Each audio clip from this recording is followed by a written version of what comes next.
A song you haven't heard in 3 years, a song you don't even particularly like, just started playing in your head, uninvited, on loop. You didn't choose it, you can't seem to turn it off. And the strangest part is usually just one small fragment, 7 or 8 seconds, the same short loop repeating itself over and over, long after you've stopped consciously thinking about music at all. You know this experience has a name, an earworm. And once you actually stop to examine it, it's a genuinely strange thing for a brain to do. Here's what should bother you about it. Your brain is remarkably good at forgetting things you actually want to remember. A phone number someone just told you, the name of a person you met 5 minutes ago, where you left your keys. And yet it will flawlessly retain, replay, and loop a chorus you heard once in a grocery store with no effort on your part and considerable effort required to make it stop. So why does your memory system treat a song fragment so differently from almost everything else it processes?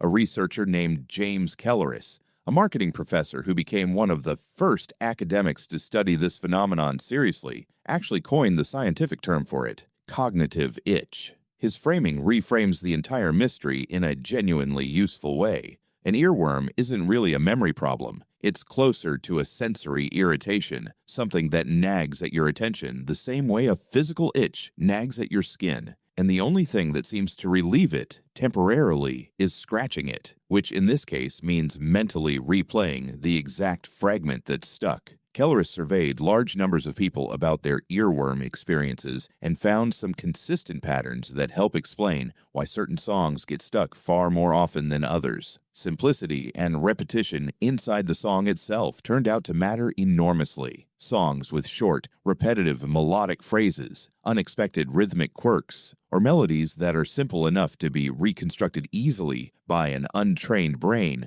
showed up disproportionately often as reported earworms compared to more complex, less repetitive music. Your brain isn't randomly selecting what gets stuck. It's disproportionately selecting music that was already structurally built to be easy to loop. That's a solid piece of the puzzle, but it still leaves the deeper mechanical question unanswered. Why does looping happen at all? Why does a short musical fragment get trapped in an active replay cycle instead of simply being filed away like every other memory you form and then don't consciously access again? This is where a researcher named Vicky Williamson, working at Goldsmiths, University of London, dug specifically into what was happening cognitively during an earworm episode, and her research points to something called the Zeigarnik effect, a well-documented psychological phenomenon named after a Soviet psychologist who first studied it in the 1920s. The original finding was about incomplete tasks. People remember interrupted or unfinished tasks significantly better than completed ones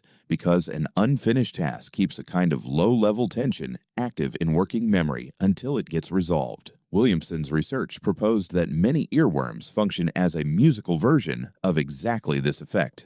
A song fragment gets stuck specifically because it's incomplete. You heard the chorus, but not the full structure around it. Your brain caught the pattern, but the pattern hasn't been allowed to resolve or complete itself the way it would if you heard the entire song properly, start to finish, with full attention. That incompleteness creates the same low-grade cognitive tension an unfinished task creates, and your brain keeps quietly replaying the fragment it does have, as if trying to nudge itself towards some kind of resolution that never quite arrives because a 7-second loop, by definition, can't resolve into anything. It can only repeat. This lines up with something a lot of people notice anecdotally, but rarely think to test. If you deliberately listen to the full song all the way through, earworms frequently stop. Williamson's survey data supported this pattern directly. Among participants who reported using strategies to end an earworm episode, actively listening to the complete song was one of the more consistently effective methods reported, considerably more effective than simply trying to ignore it or force it out through willpower alone. Under the Zeigarnik framing, that makes complete sense. You're not fighting the loop. You're finally giving your brain the completed pattern it's been quietly agitating for the entire time. There's a piece of supporting evidence that comes from an unexpected direction, and it involves working memory more broadly. Researchers studying earworm frequency have found that engaging in a task that occupies verbal working memory, something like reading a genuinely absorbing book, or having an engaging conversation tends to suppress earworm activity noticeably, while tasks that leave verbal working memory relatively idle, routine chores, showering, driving a familiar route, tend to make earworms considerably more likely to surface or persist. That fits neatly with the incomplete loop theory. A song fragment stuck in a kind of unresolved holding pattern needs some available cognitive bandwidth to keep replaying itself in. Fill that bandwidth with something else demanding enough, and the loop has nowhere left to run. This also explains something almost everyone has independently noticed. Earworms show up disproportionately during low-effort, high-familiarity moments, in the shower, on a familiar commute, folding laundry, precisely the kinds of tasks that occupy your hands and your attention just enough to stop you from starting something new, while leaving huge amounts of idle verbal working memory sitting completely unused. Your brain apparently doesn't like unused capacity. Something will fill it, and a familiar, structurally simple, incomplete musical loop turns out to be an extremely convenient, low-effort thing for idle cognitive machinery to default to. Put together, the picture that emerges reframes something that feels like pure annoyance into something closer to your brain's own maintenance behavior, misapplied to a domain it wasn't originally built for. The same psychological mechanism that keeps an important unfinished task nagging quietly at your attention until you deal with it, a genuinely useful survival trait for a species that needs to remember to follow through on things, gets accidentally triggered by a musical fragment